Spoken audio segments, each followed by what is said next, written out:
Welcome back to the Film Cynics on C-FAX 1070. Steve and Brian sitting on a Sunday afternoon talking movies, TV, and pop culture. Who wants a DVD review? The movie is The A-Team. It stars Liam Neeson, Sharlto Copley, Quentin Rampage Jackson, and Bradley Cooper. Yeah, everybody likes Bradley Cooper. It's also got Jessica Biel in there and Patrick Wilson, who we were just saying we thought was really cool. This movie was among the triumvirate of manly mercenary movies from the summertime. We had The Losers, The A-Team, and The Expendables. I think in the end, I sort of had felt that The A-Team was the top dog of the bunch. A little bit down the line, I'm saying maybe actually it was probably the second best of the three. Well, we'll get into that in a bit. But first, The A-Team is exactly what it sounds like. It is a movie based on the TV show from the 80s called The A-Team about the group of former, what were they, Marines? They're Army Rangers. Army Rangers who get framed for a crime they didn't commit, and they go underground and they start solving people's problems. Yes. Well, that's what they do in the TV show. Yes. In this, they only really solve a problem. But this is the beginning because this is an origin film. But they're actually Iraq War veterans in this, too. They updated it. Yes, they're not in the Vietnam War. No.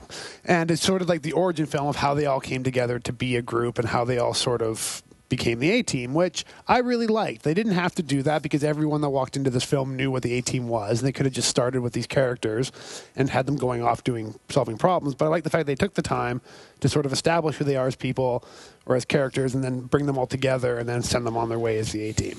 Yeah, I mean, this is a very iconic story. Although, I mean, I guess the most iconic of the bunch is B.A. Baracus, played by Quentin Jackson, who is this UFC fighter. He's not an actor. He's not that Mr. T was much of an actor either.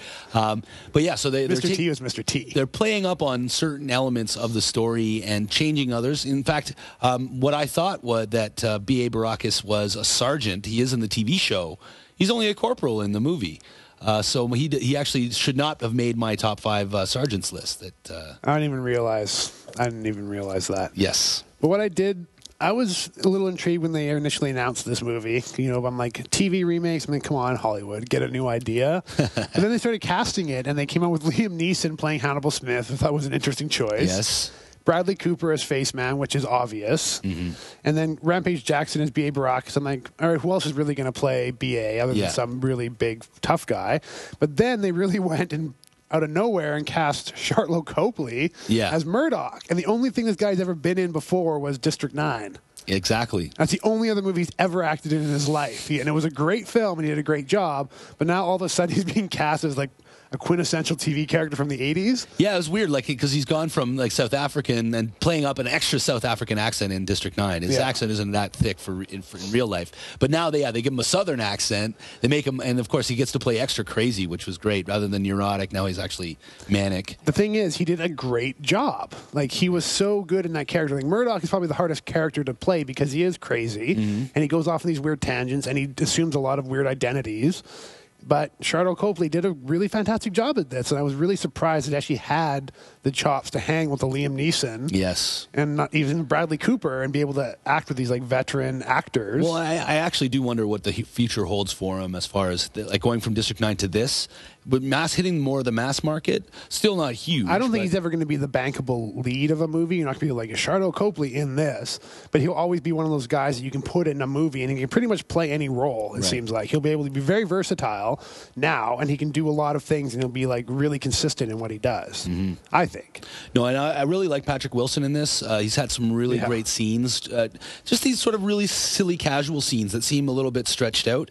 When he's sitting talking to his buddy about their secretary, or when they're all gathered in their SUV and they're going to execute this guy, and everybody's talking, and he seems to do a good job at improv and just casual conversation. So he really set a scene, he really set a mood.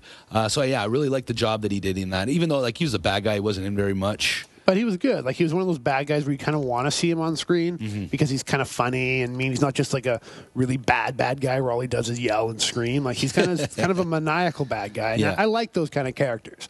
If you're going to have a bad guy, at least make him somewhat entertaining. Yeah, I think it didn't translate exactly the way I thought it would from the TV show, because Lynch in the TV show, didn't have anything sinister going on. He just wanted to catch the A-Team. Yeah. And in this Lynch is up to a little bit more badness as a CIA operative. But they're also kicking it up a rogue notch agent. because in the TV show, no one ever died in the A-Team. That's true. There's a lot of guns and a lot of explosions, but no one ever died. Everyone just sort of stood up, holding their backs like, ow, that really hurt.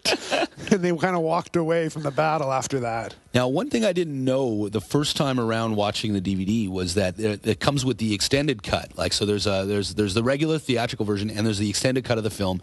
It is 16 minutes longer. And like, I don't know if you remember me talking about Robin Hood and how it was only 15 minutes longer, but it totally turned me around. Like I said, I never want to see this movie again. Then I watched the extended cut, and I totally love it.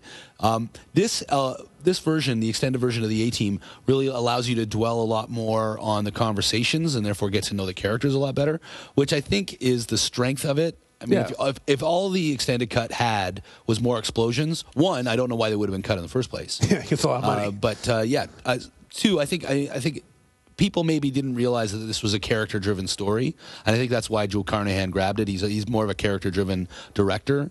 The projects that he does rely heavily on getting invested in the characters. So. I know.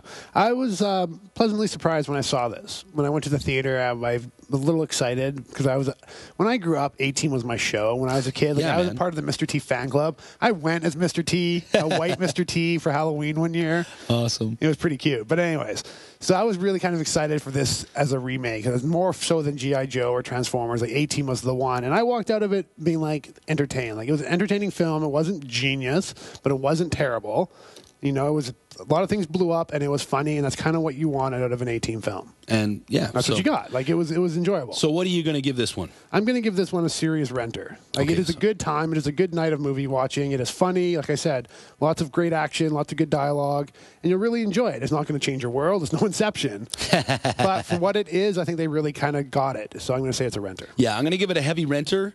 So it's got the regular version, the extended version. It's got deleted scenes, gag reel. It's got a bunch of other stuff with Joe Carnahan. It's got a commentary. So all kinds of goodness. It's the A-Team, and it comes out this Tuesday from our friends at Fox. We're going to take a break. When we come back, we got trailers and vault picks. Stay with us.